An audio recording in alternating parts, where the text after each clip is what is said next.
Hello everyone, this side Mohit machine here. बहुत बहुत स्वागत है आपका हमारे यूट्यूब चैनल के ऊपर। और आज हम बात करने वाले हैं आयुष काउंसलिंग के बारे में 2023 के अंदर कि आयुष काउंसलिंग आप कैसे कर सकते हो। ये वाली जो काउंसलिंग है बहुत बहुत ज़्यादा इंपॉर्टेंट काउंसलिंग है। और किन बच्चों के लिए काउंसलिंग है? जिन बच्चों ने BMS करनी है, BUMS करनी है, BHMS करनी है, BSMS करनी है, इन चारों कोर्सेज के लिए काउंसलिंग होती है। जो काउंसलिंग कौन करवाता है वो होता है हमारे पास आयुष काउंसलिंग। इसके बिना आपको BMS, BUMS, BHM, BSMS के अंदर कोई भी गवर्नमेंट कॉलेज के अंदर एडमिशन नहीं मिलेगी, चाहे आपने स्टेट के अंदर करनी है चाहे कोई दूसरी करनी है। ठीक है, आपको आयुष काउंसलिंग जो है वो आपको कंपलसरी है अगर आपने किसी भी गवर्नमेंट कॉलेज के अंदर आपने एडमिशन लेनी है। लेकिन इसमें क्या करते हैं, बहुत सारे बच्चे जो है वो प्रॉब्लम क्रिएट कर देते हैं, उन्हें समझ नहीं आता कि काउंसलिंग कैसे करनी है कैसे नहीं करनी। क्योंकि इनका क्या है, एक रूल है कि इसमें क्या है कि अगर आपने कोई भी स्टेप को गलत कर दिया तो वहाँ पे आप काउंसलिंग के लिए पूरे साल के लिए रिजेक्ट हो जाओगे।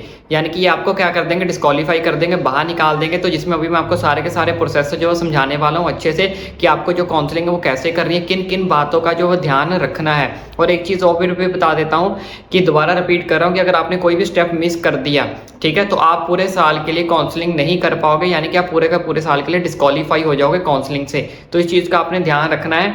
और मैं अभी आपको सारे के सारे स्टेप्स बताऊंगा कि इसमें हमने काउंसलिंग करनी कैसे। अगर आपको काउंसलिंग करनी है तो इनकी जो काउंसलिंग होती है वो इस वेबसाइट पे होती है www.aacc.gov.in पे। इस पे जाके आपकी काउंसलिंग होगी। काउंसलिंग में क्या क्या प्रोसेस होंगे? सबसे पहला हमारे पास प्रोसेस होगा रजिस्ट्रेशन, सेकंड प्रोसेस होगा हमारे पास बेसिक डिटेल्स, फिर होगा हमारे पास फी पेमेंट का, फिर हमारे पास होगा चॉइस फिलिंग, उसके बाद हमारे पास होंगे काउंसलिंग राउंड्स।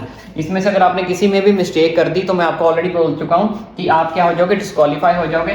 सारे के सारे प्रोसेस में अभी आपको डिटेल में समझाऊंगा और सारे के प्रोसेस आपने सारे के अच्छे से समझने। मे भी वीडियो 2-3 मिनट लंबी हो जाए लेकिन सारे प्रोसेस समझ लेना, क्योंकि गलती एक भी जो है वो नहीं चलेगी इस काउंसलिंग के अंदर। तो चलिए शुरू करते हैं। सबसे पहला प्रोसेस हमारे पास क्या है, रजिस्ट्रेशन के। रजिस्ट्रेशन आपको कैसे करनी है? जब भी आप उस www.aacc.gov वेबसाइट ओपन करोगे तो सबसे पहले हमें रजिस्ट्रेशन करनी है। रजिस्ट्रेशन के अंदर आपको क्या करना है, सबसे पहले आपने क्या करनी है, अपनी बेसिक डिटेल डालनी है, नाम, फोन नंबर वगैरह, मदर नंबर, ऐसा जो भी मतलब मांगेगा वो आपने भर देना है, नेम जो भी आपका पूछेगा।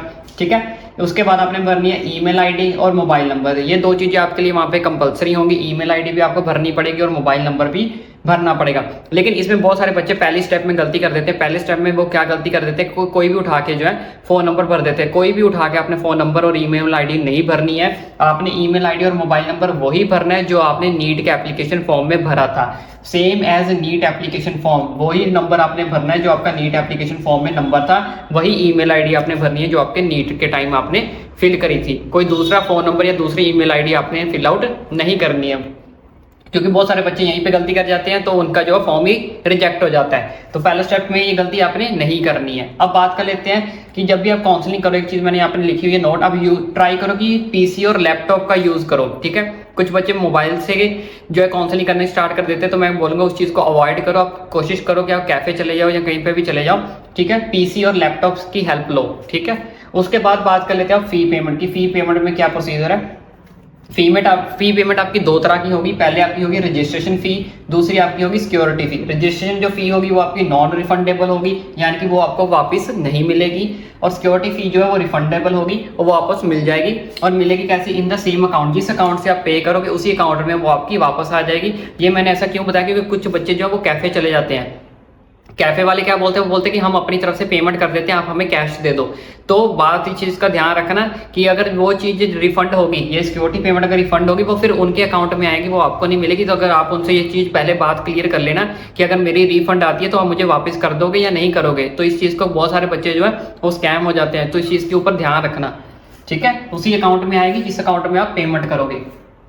ठीक है, ये हो गया registration process, fee payment process. अब बात कर लेते हैं रजिस्ट्रेशन फी कितनी होती है। ठीक है, ये वाली जो रजिस्ट्रेशन फी होती है ये कितनी होती है? रजिस्ट्रेशन फी हमारे पास दो तरह की यूनिवर्सिटी होती है, एक होती है डीम्ड, एक होती है अदर देन डीम्ड। मैंने इसके लिए लास्ट वीडियो में बताया था कि डीम्ड यूनिवर्सिटी कौन सी होती है। डीम्ड यूनिवर्सिटी आपकी एक तरह की प्राइवेट यूनिवर्सिटीज होती है। ठीक है, प्राइवेट यूनिवर्सिटी भी जो काउंसलिंग करवाती है। ठीक है, लेकिन हमें काउंसलिंग कौन सी करनी है? अदर देन डीम्ड वाली जो काउंसलिंग करनी है। जो बच्चे डीम्ड वाली करना चाहते हैं वो डीम्ड वाली कर ले। ठीक है, अगर दोनों करना चाहते हैं तो उसका भी प्रोसेस बता दूंगा, उसके लिए भी क्या करना है। तो पहले समझो, तो हमें अगर डीम्ड यूनिवर्सिटी के लिए अप्लाई करना है, ठीक है, रजिस्ट्रेशन फी, उसकी फीस है 5000 रुपये। रजिस्ट्रेशन फी जो है वो है 5000 रुपये। उसके बाद बात कर लेते हैं अदर देन डीम्ड की, उसकी रजिस्ट्रेशन फी है 1000 रुपीज जनरल और EWS कैटेगरी के लिए। अगर आप SC ST OBC या PW से हो तो आपको कितना पे करना पड़ेगा? 500 रुपीज जो है आपको पे करना पड़ेगा, और ये जो फी आपकी नॉन रिफंडेबल है, ये आपकी रिफंड नहीं होगी। उसके बाद बात कर लेते हैं सिक्योरिटी अमाउंट की। ये सेकंड वाला सिक्योरिटी फी जो है जो आपकी रिफंडेबल है। फॉर डीम्ड यूनिवर्सिटी के लिए आपकी जो सिक्योरिटी फी है वो है 50,000 रुपए, यानी कि 50,000 रुपीज। नेक्स्ट है अदर देन डीम्ड, जिसके लिए आपको पे करना पड़ेगा 1000 रुपीज। अदर के लिए अदर देन डीम्ड जो है, मतलब हमें अदर देन डीम्ड में कौन कौन सी यूनिवर्सिटीज आती है वो लिख देता हूँ। जितनी हमारी सेंट्रल होगी, ठीक है, स्टेट होगी, AIQ, ठीक है, गवर्नमेंट, ये सारी की सारी अदर देन डीम्ड के अंदर आती हैं। ये सारी की सारी किस्में आएंगी अदर देन डीम्ड के अंदर, और जितनी भी प्राइवेट है वो सारी की सारी किस्में आएंगी डीम्ड के अंदर आएंगी। तो अदर देन डीम्ड के लिए इसके लिए आपको 10,000 रुपये जो आपकी सिक्योरिटी अमाउंट होगी ये, और ये आपकी रिफंडेबल होगी। इसका बाद में बताता हूँ प्रोसीजर की रिफंडेबल क्यों होती है, कैसे होती है, वो सारा कुछ प्रोसीजर बता दूंगा। और SC ST OBC PW सबके लिए सेम रहेगी, चाहे आप किसी भी कैटेगरी से हो, ठीक है। 10,000 आपके लिए हर बच्चे के लिए है। और एक चीज ये क्लियर कर देता हूँ कि ये जितनी भी फी है, ठीक है, अभी हमारे पास न्यू सर्कुलर नहीं आया है 2023 का, तो ये जो फी है ये अप डाउन भी हो सकती है। ये जो फी है मैं पिछले साल की आपको बता रहा हूँ, जो भी पिछले साल काउंसलिंग हुई तो उसकी फी मैं बता रहा हूँ। तो इस साल की जो फी है अप्रोक्सीमेट चांसेस है कि सेम ही रहेगी, लेकिन कुछ 10% फिर भी चांसेस है, क्योंकि न्यू सर्कुलर जब तक नहीं आता तो हम श्योर नहीं कह सकते। तो जब तक न्यू सर्कुलर आएगा काउंसलिंग का तो उसके लिए आपको जो है फी अप डाउन भी हो सकती है, ऊपर नीचे भी हो सकती है। अब बात कर लेते हैं नेक्स्ट प्रोसेस की। नेक्स्ट प्रोसीजर में आपको किन किन बातों का ध्यान रखना है काउंसलिंग करते टाइम। अब कुछ बच्चों का डाउट होगा कि क्या सर हम दोनों टाइप की जो काउंसलिंग है वो कर सकते हैं, डीम्ड वाली भी और गवर्नमेंट वाली भी। जी हाँ, आप दोनों टाइप की जो काउंसलिंग कर सकते हो, दोनों टाइप की, यानी कि for both deemed and other, आप दोनों टाइप की काउंसलिंग कर सकते हो, डीम्ड वाली भी और गवर्नमेंट वाली भी। लेकिन उसके लिए अब आपको फी प्रोसीजर इनका क्या है, डिफरेंट है। इसके लिए क्या करना पड़ेगा आपको, जो आपकी हाईएस्ट फी होगी, यानी कि डीम्ड वाली होगी या जितनी भी आपकी हाईएस्ट फी होगी, वो आपको क्या करनी पड़ेगी, पे करनी पड़ेगी। यानी कि जहाँ पे जैसे मैंने अभी ये 2022 वाला लिया है, तो इसमें हमारे पास हाईएस्ट रजिस्ट्रेशन फी कितनी थी 5,000 और हाईएस्ट सिक्योरिटी अमाउंट कितनी थी 50,000, यानी कि टोटल आपको क्या करना पड़ेगा 55,000 को क्या करना पड़ेगा, पे करना पड़ेगा अगर आपको दोनों के लिए अप्लाई करना है। लेकिन अगर आपके लिए सिंगल सिंगल के लिए अप्लाई करना है, डीम्ड के लिए अलग से, या फिर उसके लिए गवर्नमेंट के लिए, ऑल इंडिया के लिए, तो उसके लिए अलग से आप कर सकते हो। उसका प्रोसीजर मैंने अभी आपको जो पहले बताया। अगर कंबाइन करना चाहते हो तो दोनों के लिए आपको हाईएस्ट फी उठानी पड़ेगी, कंबाइन करके उसका आपको पे करनी पड़ेगी। अब बात कर लेते हैं काउंसलिंग की। अब कुछ बच्चे सोच रहे होंगे कि सर अभी फॉर्म तो आए नहीं, आप इतनी जल्दी वीडियो क्यों बना रहे हो, जो फॉर्म अभी काउंसलिंग तो ओपन ही हुई, ठीक है। तो इन बच्चों को मैं ये चीज़ बता देता हूँ कि इसके अंदर क्या होता है, जैसे ही हमारी काउंसलिंग ओपन होती है तो हम फटाफट काउंसलिंग करने बैठ जाते हैं। जैसे हम काउंसलिंग करने बैठते हैं उसमें से हमें आधी चीज़ों के बारे में पता ही नहीं होता। तो क्या करते हैं बच्चे, अपनी मर्जी से फ़ोन नंबर भर दिया, अपनी मर्जी से कॉलेज भर दिया, तो उसके बाद क्या होता है, जब आपकी काउंसलिंग सबमिट हो जाता है फॉर्म, उसके बाद आपका फॉर्म रिजेक्ट कर दिया जाता है। तो ऑलरेडी मैंने आपको बोल दिया कि अगर आपका एक बार फॉर्म रिजेक्ट हो गया तो वो दोबारा आप फॉर्म नहीं फिल कर सकते, आप काउंसलिंग से क्या हो जाओगे, डिस्क्वालीफाई हो जाओगे। तो ऐसे बहुत सारे बच्चे करते हैं।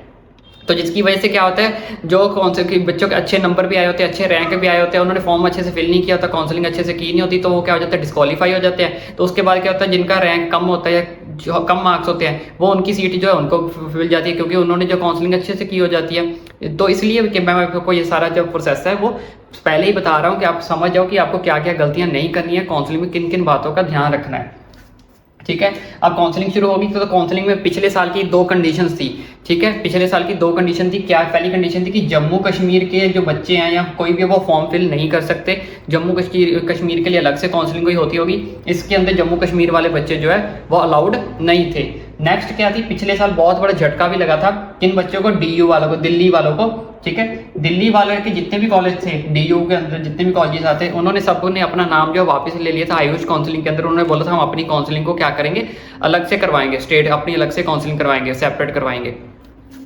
तो जिसकी वजह से पिछले साल DU की काउंसलिंग इसके अंदर नहीं हुई थी दिल्ली वाले बच्चों की, ठीक है। लेकिन इस साल क्या होगा कुछ नहीं कह सकते। इस साल की अभी जो भी गाइडलाइन आएगी उसके हिसाब से देखते हैं, क्योंकि लेकिन पिछले साल क्या हुआ था, राउंड 3 के अंदर दिल्ली के कुछ कॉलेज जो थे वो वापस आ गए थे, क्योंकि उनकी सीट्स पता नहीं बच गई थी, क्या बात हुई क्या नहीं बात हुई, तो उन्होंने राउंड 3 के अंदर पार्टिसिपेट कर लिया था, ठीक है, कुछ कॉलेजेस ने, ठीक है। लेकिन पिछले साल की यही कंडीशन थी कि DU सेपरेट हो गया था। 85% जो DU का कोटा है, मतलब दिल्ली के बच्चे जो स्टेट वाइज कोटा होता है, वो इसके अंदर शामिल नहीं थे। इस बार की क्या गाइडलाइन आएगी वो भी पता नहीं। अगर जैसी भी कोई गाइडलाइन, कोई इन्फॉर्मेशन काउंसलिंग का प्रोसेस होगा, ठीक है, जो नई गाइडलाइन आएगी वो मैं आपको तक पहुंचाऊंगा। चैनल को सब्सक्राइब करके रखो, आप सारी की सारी इन्फॉर्मेशन आपको अब तक पहुंचती रहेगी।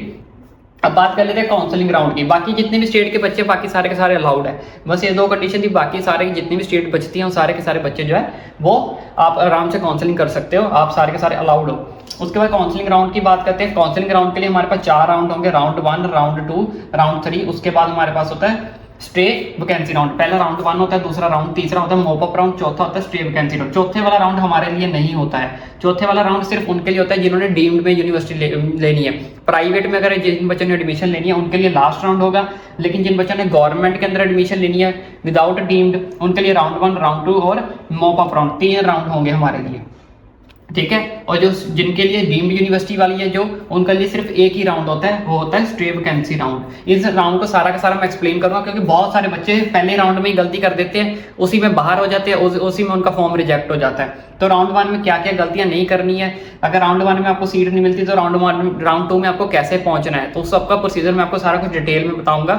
इसलिए बोला वीडियो शायद थोड़ी लंबी हो जाए, लेकिन सारा का सारा प्रोसीजर आपको समझना है, क्योंकि काउंसलिंग करते टाइम आपको कोई नहीं बताएगा कि राउंड 1 में ये होना था तो राउंड 2 में ये कैसे करना है, क्या करना है, आप किस किस से क्या करोगे, कंफ्यूज हो जाओगे उस टाइम पे। तो आपको कंफ्यूज नहीं होना, इसलिए आपको सारे के सारे जो प्रोसेस है पहले ही अपने दिमाग में बिठा लेने कि अब क्या क्या करना है, क्या क्या मुझे गलती नहीं करनी है, ठीक है। बेशक आप एक कॉपी पेन लिखना चाहते हो तो आप लिख भी लो, ठीक है। उसके बाद बात करते हैं चॉइस फिलिंग का प्रोसेस हमारे सामने ओपन होगा। इसके बाद चॉइस फिलिंग में क्या होता है, आपको मिनिमम एक कॉलेज जो है फिल करना पड़ेगा। वहां पे ओपन होगा कि वो आपसे पूछेगा कि आप कौन सी कॉलेज के अंदर एडमिशन लेना चाहते हो, ठीक है।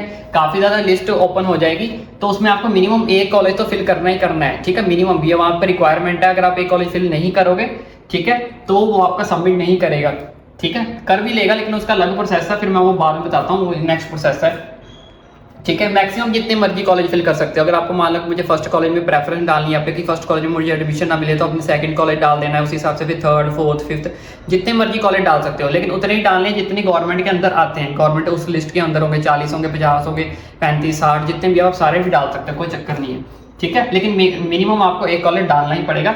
अब ये क्या प्रोसेस कंपलसरी है कि आपको एक कॉलेज डालना ही पड़ेगा? जी हाँ, मैं आपको यही बोलूंगा कि आप कंपलसरी है, यस, एंड टेक प्रिंट। उसका आप क्या करो, फिल करने के बाद उसका प्रिंट आउट ले लो, क्योंकि कल को कोई दिक्कत होती है, कोई परेशानी होती है, अगर आपको सीट नहीं मिलती है या कोई इश्यू क्रिएट होता है, तो आप दिखा तो सकते हो कि भाई मैंने फर्स्ट नंबर पे ये कॉलेज भरा था, सेकंड नंबर पे मैंने ये कॉलेज भरा था। तो उसका आप क्या कर लो, प्रिंट निकालो या स्क्रीनशॉट ले लो, कुछ भी कर लेना, ठीक है। और अगर आप ये फिल नहीं करते हो तो क्या आपकी काउंसलिंग कैंसिल हो जाए? नहीं बच्चों, आपकी काउंसलिंग कैंसिल नहीं होगी, तो ये ऑटोमेटिकली लॉक हो जाएगा। फिर वो जो है आयुष काउंसलिंग वाले वो ऑटोमेटिकली लॉक्ड कर देंगे, ऑटोमेटिकली आपको जिस भी कॉलेज में जगह होगी उस कॉलेज में आपको सीट दे देंगे, ठीक है। अगर आपको अपनी प्रेफरेंस से कॉलेज लेना है तो आपको जो काउंसलिंग में कॉलेजेस के नाम फिल करने पड़ेंगे। अगर आप फिल नहीं करते हो तो ऑटोमेटिकली आपके लिए कोई भी कॉलेज है वो लॉक्ड हो जाएगा।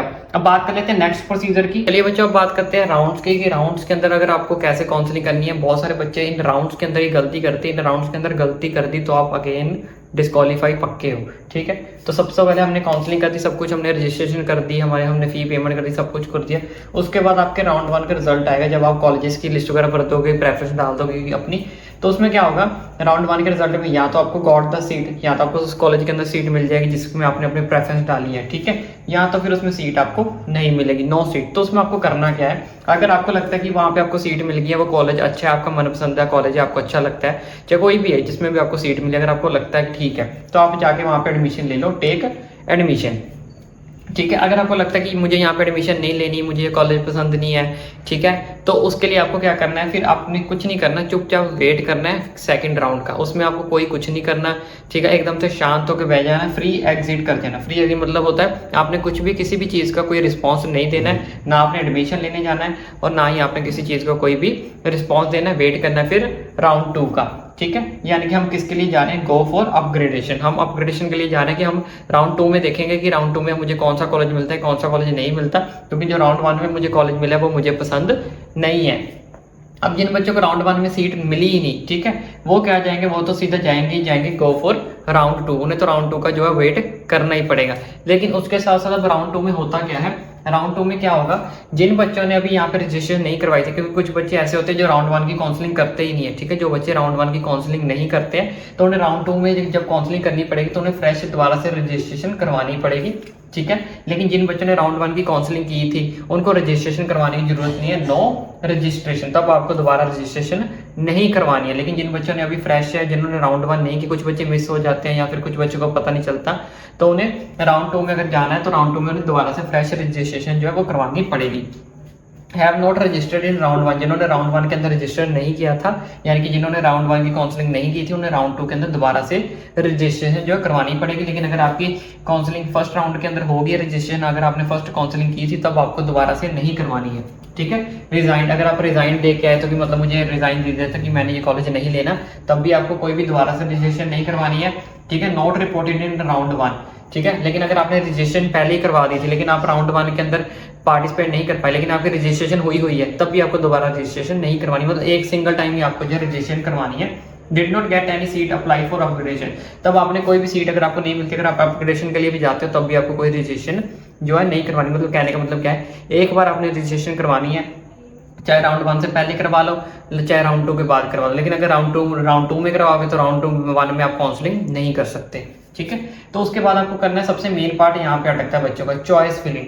चॉइस फिलिंग क्या है, मान लो अगर आपने फर्स्ट राउंड के अंदर आपको सीट नहीं ली, मान लो फर्स्ट राउंड के अंदर आपने जो कॉलेज है वो एक्सेप्ट नहीं किया, यानी कि सीट नहीं ली, तो राउंड टू के अंदर आपको दोबारा से चॉइस फिलिंग करनी पड़ेगी, दोबारा से कॉलेजेस की प्रेफरेंस डालनी पड़ेगी कि मुझे ये कॉलेज चाहिए, मुझे ये कॉलेज चाहिए, मुझे ये कॉलेज चाहिए। अगर आप सोचोगे कि मैंने फर्स्ट राउंड में डाल ही दिया था कोई सेकंड राउंड में शिफ्ट हो जाएगा, ऐसा नहीं होगा।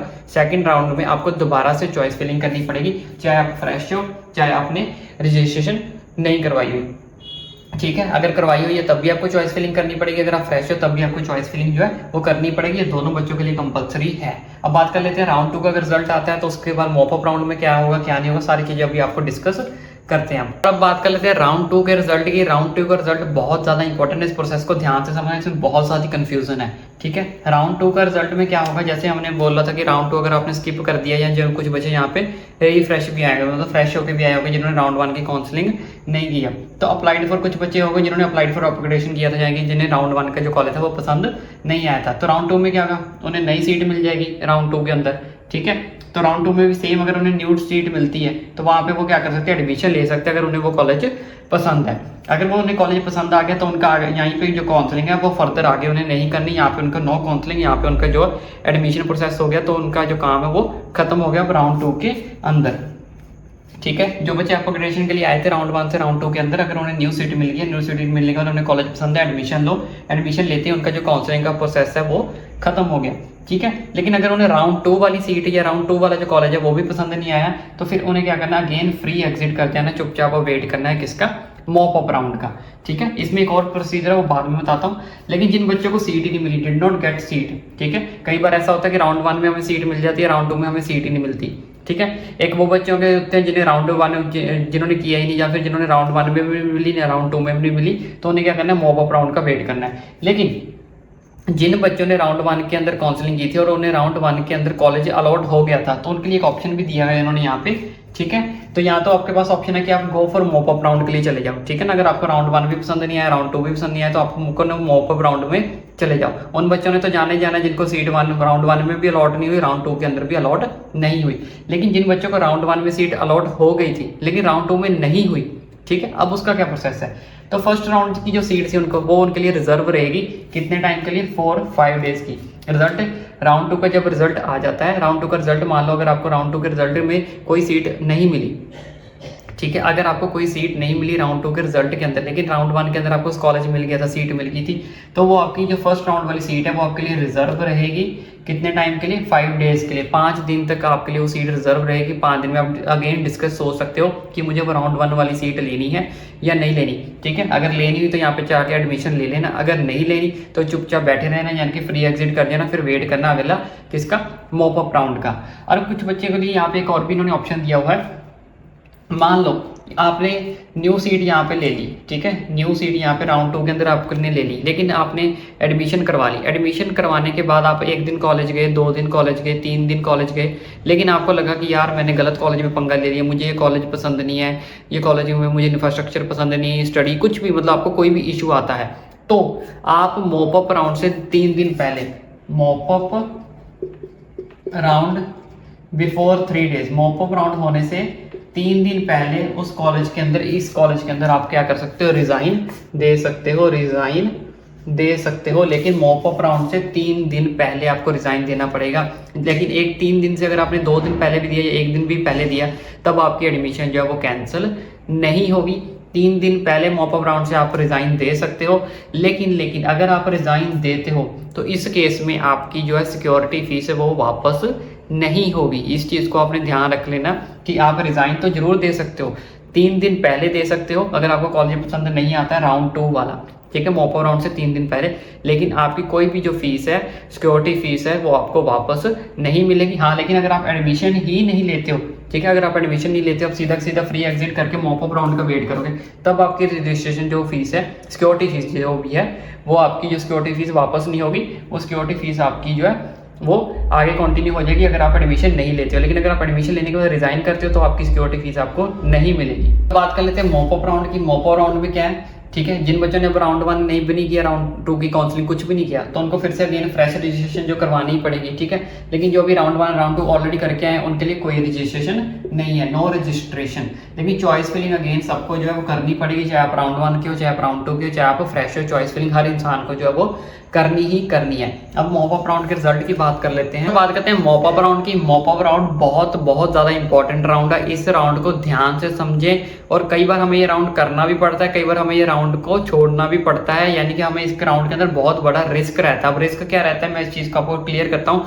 बहुत इंपॉर्टेंट राउंड है, ध्यान से सारी की सारी बात समझना, मैं आपको पहले बोल देता हूँ, ठीक है। तो मॉप अप राउंड में क्या होता है, जिन बच्चों ने राउंड 1 या राउंड 2 वाला कॉलेज पसंद नहीं आया, यानी कि जो अप्लाई करते हैं कि मॉप अप राउंड में हमें जो है वो सीट मिल जाए, यानी कि जो अप्लाई करते हैं अप्लाइड फॉर अपग्रेडेशन, यानी कि मुझे राउंड 1 वाला कॉलेज भी पसंद नहीं आया, राउंड 2 वाला भी पसंद नहीं आया, वो अपग्रेडेशन के लिए अप्लाई करते हैं। तो मॉप अप राउंड में उन्हें न्यू कॉलेज यानी कि न्यू सीट मिल जाती है। न्यू सीट मिल जाती है तो वो वहाँ पे क्या कर ले, टेक एडमिशन ले ले, तो उनकी आगे कोई काउंसलिंग फर्दर होगी नहीं। पर वैसे भी ये लास्ट राउंड है, इसके आगे काउंसलिंग वैसे भी नहीं होने वाली, ठीक है ना, क्योंकि मैंने आपको बताया हमारे पास 3 ही राउंड होते हैं, राउंड 1, राउंड 2, लास्ट होता है मॉप अप राउंड। जो चौथा मैंने बताया था स्ट्रेट वैकेंसी राउंड, वो डीम्ड यूनिवर्सिटी के लिए होता है। लेकिन हमारे लिए ये सिर्फ क्या है, नो काउंसलिंग फर्दर, इसके बाद काउंसलिंग ही नहीं होगी। तो इसमें जो भी आपको कॉलेज मिलता है उसमें आपको जो है वो एडमिशन लेनी ही पड़ेगी। अब कुछ बच्चे ऐसे होते हैं जिन बच्चों को राउंड 1 में तो कॉलेज मिल गया, राउंड 2 में भी कॉलेज मिल गया, लेकिन राउंड 3 मॉप अप राउंड में कॉलेज ही नहीं मिला, ठीक है ना। राउंड 3 में उन्हें क्या कोई सीट ही नहीं मिली। अगर आप अपग्रेडेशन के लिए अप्लाई करते हो लेकिन आपको कोई सीट नहीं मिलेगी, तो आप फर्स्ट एंड सेकंड राउंड की जो सीट है वो आपके लिए रिजर्व्ड रहेगी, ठीक है ना। फर्स्ट एंड सेकंड राउंड वाली जो सीट है वो आपके लिए क्या रहेगी, रिजर्व्ड रहेगी, अगर आपको मॉप अप राउंड के अंदर कोई भी सीट नहीं मिलती।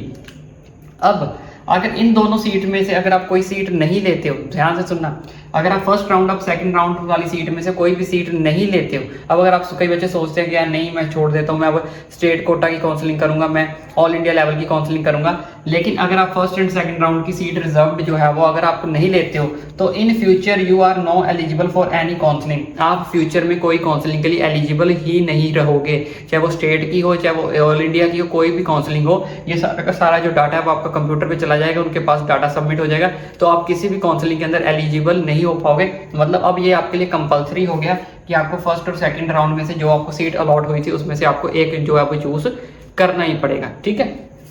अब इसमें बात कर लेते हैं जिन बच्चों को अब सीट अलॉट हो गई है, जिन बच्चों को सीट अलॉट हो गई है मॉप अप राउंड में, लास्ट राउंड में, तो उन्हें भी वहां पे एडमिशन लेनी ही पड़ेगी। अब उनके पास कोई और ऑप्शन नहीं है। अगर यहाँ पे आप एडमिशन को छोड़ते हो कि मुझे इस कॉलेज के अंदर एडमिशन नहीं लेनी है मॉप अप राउंड वाली, क्योंकि आगे तो काउंसलिंग होनी नहीं है, तो मॉप अप राउंड में जो भी आपको कॉलेज अलॉट हुआ है, जो सीट अलॉट हुई है, वो आपको सीट जो वो कंपलसरी लेनी पड़ेगी। अगर आप वहां पे भी सीट को छोड़ते हो तो आपके लिए भी सेम यही रूल अप्लाई होगा कि इन फ्यूचर आपको कोई भी काउंसलिंग आप कर ही नहीं सकते। तो मॉप अप राउंड में तभी जाएं अगर आपको लगता है कि मैं श्योर हूँ कि मुझे ये कॉलेज मिल जाएगा। अदरवाइज आप राउंड 1 राउंड 2 तक ही डिसाइड कर लें कि मुझे लेना या नहीं लेना, क्योंकि मॉप अप राउंड में एक बार चले गए, अगर आपको वो कॉलेज मिल गया तो 100% आपको वहीं पर एडमिशन लेनी पड़ेगी। एडमिशन छोड़ोगे तो आप किसी भी काउंसलिंग के लिए एलिजिबल नहीं रहोगे, पूरे की पूरे काउंसलिंग से ही डिस्क्वालीफाई हो जाओगे। किसी भी टाइप की काउंसलिंग हो, चाहे स्टेट लेवल की हो, ऑल इंडिया लेवल की, चाहे आयुष की, सारी काउंसलिंग से ही वही आपको बाहर निकाल देंगे, ठीक है। दोबारा रिपीट कर रहा हूँ, ठीक है। अगर आपने यहाँ पे सीट मिल गई है अगर आपको, तो आप एडमिशन को आपको कंपलसरी है कि आपको लेनी ही पड़ेगी। अगर आपको यहाँ पे सीट नहीं मिलती है मॉप अप राउंड के अंदर, did not get any seat, तो आपकी जो फर्स्ट एंड सेकंड राउंड वाली सीट थी वो आपके लिए रिजर्व रहेगी। उसमें से आपको एक सीट जो आपको चूज करनी पड़ेगी। अगर उसमें से भी कोई चूज नहीं करते हो तो आपको फ्यूचर में कोई काउंसलिंग में बैठने नहीं दिया जाएगा। अब वो बच्चे जिनको राउंड 1 में भी सीट नहीं मिली, राउंड 2 में भी सीट नहीं मिली, राउंड 3 में भी सीट नहीं मिली, अब वो क्या करेंगे, यानी कि did not get any seat, ना 1 में मिली, ना 2 में मिली, ना 3 में मिली, तो उनके लिए क्या ऑप्शन है, या तो वो स्टेट वैकेंसी राउंड में चले जाएं या फिर अपने स्टेट काउंसलिंग या ऑल इंडिया काउंसलिंग उसका वेट कर सकते हैं। बस उनके पास ये ऑप्शन है अब कि या तो वो स्टेट वैकेंसी राउंड में चले जाएं, यानी कि डीम्ड यूनिवर्सिटीज के अंदर चले जाएं। लेकिन इनकी भी एक कंडीशन है कि कुछ बच्चे सोचते हैं कि अगर मुझे राउंड 1 में नहीं मिली, राउंड 2 में नहीं मिली, राउंड 3 में मिली, मैं तो राउंड 4 में जब यहाँ स्ट्रे वैकेंसी राउंड होगी तो मैं यहाँ पे रजिस्ट्रेशन करवा लूंगा, तो यहाँ पे वो आपकी रजिस्ट्रेशन नहीं होगी, ठीक है ना। तो आप फ्रेशर रजिस्ट्रेशन यहाँ पे नहीं करवा सकते। अगर आपको लगता है कि मुझे राउंड 2 राउंड 3 में खतरा, जिन बच्चों को लगता है, तो उन्हें राउंड 2 या राउंड 3 में ही यानी मॉप अप राउंड में ही रजिस्ट्रेशन करवानी पड़ेगी। इन सब का रिजल्ट आने के बाद आपकी रजिस्ट्रेशन जो है क्लोज हो जाएगी। अब आप रजिस्ट्रेशन नहीं करवा सकते, तो रजिस्ट्रेशन आपको जो है राउंड 1 राउंड 2 राउंड 3 के पहले ही करवानी पड़ेगी। अगर उसके बाद अगर आपका रिजल्ट आने के बाद आपकी जो रजिस्ट्रेशन है क्लोज हो जाएगी, फिर आप स्ट्रे वैकेंसी राउंड यानी कि इस काउंसलिंग के लिए भी एलिजिबल नहीं रहोगे। लेकिन जो बच्चे एलिजिबल हो जाएंगे, जिन्होंने काउंसलिंग के लिए फीस करवा रखी है, रजिस्ट्रेशन सबमिट करवा रखी है, तो उन्हें यहाँ पे आपको फ्रेश चॉइस फिलिंग जो है वो अगेन दोबारा करनी पड़ेगी। तो आई होप ये सारी की सारी जो काउंसलिंग का प्रोसेस आपको समझ आ गया होगा कि कहाँ पे आपको गलतियाँ नहीं करनी और कहाँ पे। ये सबसे पहले ये वीडियो बनाने का मोटिव यही था कि सारे बच्चों को प्रोसेस जो समझ आ जाए। अब आपके पास क्या है, वो आपको सारा प्रोसेस समझ आ गया। अब आपने क्या करना है, अब आपने कॉपी पेन उठाना है और उस पर लिस्ट बनानी है कि मुझे फर्स्ट नंबर पे ये प्रेफरेंस कॉलेज चाहिए, सेकंड पे चाहिए, फर्स्ट राउंड के अंदर मैं ये कॉलेजेस फिल करूंगा, सेकंड में ये करूंगा। क्योंकि मॉप अप राउंड में हमारे पास रिस्क है। मॉप अप राउंड में जो भी इन्होंने कॉलेज आपको दे दिया वो 100% कंपलसरी हो जाएगा आपके लिए कि आपको लेना पड़ेगा। तो अब सोचो कि आपने कौन से कॉलेजेस में जाना है, किस स्टेट में जाना है, कहाँ से हो आप, तो वहाँ पे उसके लिए आपने अपनी एक तरह की लिस्ट बना लेनी है। वहाँ का इंफ्रास्ट्रक्चर पहले ही चेक करके रखो, पता करके रखो कि ये कॉलेज अच्छा है, कैसा है, नहीं कैसा है। तो उसकी सबसे पहले आपने क्या करनी है, लिस्ट बना के रखो कि जैसे ही काउंसलिंग ओपन होगी तो आपने फटाफट जाके वहाँ पे अपनी रजिस्ट्रेशन जो करवा के वहाँ पे अपनी प्रेफरेंस डाल देनी है। इसके अलावा भी अगर आपको कोई डाउट है, कोई क्वेरी, आप मुझे नीचे कमेंट करके पूछ सकते हो। अब मेरी भी एक छोटी सी रिक्वेस्ट है कि चैनल को सब्सक्राइब जरूर करें। देखो बच्चों, हम आपके लिए इतनी मेहनत करते हैं, देखो इतना गर्मी के अंदर मैं आपको वीडियो बना रहा हूँ, देखो पसीना इतना, पता नहीं आपको कैमरे में दिख रहा नहीं दिख रहा। तो अब मेरी भी छोटी सी रिक्वेस्ट, कुछ बच्चे सोच रहे मेरे को कमेंट भी आया सर आप फैन चला लिया करो। फैन नहीं चला सकते, फैन चलाएंगे तो आपको बीच में नॉइज़ आएगी, नॉइज़ आएगी फिर आपको सारा प्रोसेस समझ नहीं आएगा। अब एक मुझे बच्चा बोलता सर एसी भी चला लिया करो, एसी है ही नहीं। अब बच्चे सब्सक्राइब नहीं करते, अब सब्सक्राइब नहीं करोगे तो यूट्यूब पैसा नहीं देता, यूट्यूब पैसा नहीं देगा तो हम एसी कहाँ से लगवाएं। तो इसलिए दबा के चैनल को सब्सक्राइब मारो, ज़्यादा से ज़्यादा वीडियो को शेयर करो। अगेन चैनल को सब्सक्राइब करना ना भूलें। और अगेन बोल रहा हूँ कि अगर आपको कोई डाउट है तो कमेंट करके जरूर पूछ लें।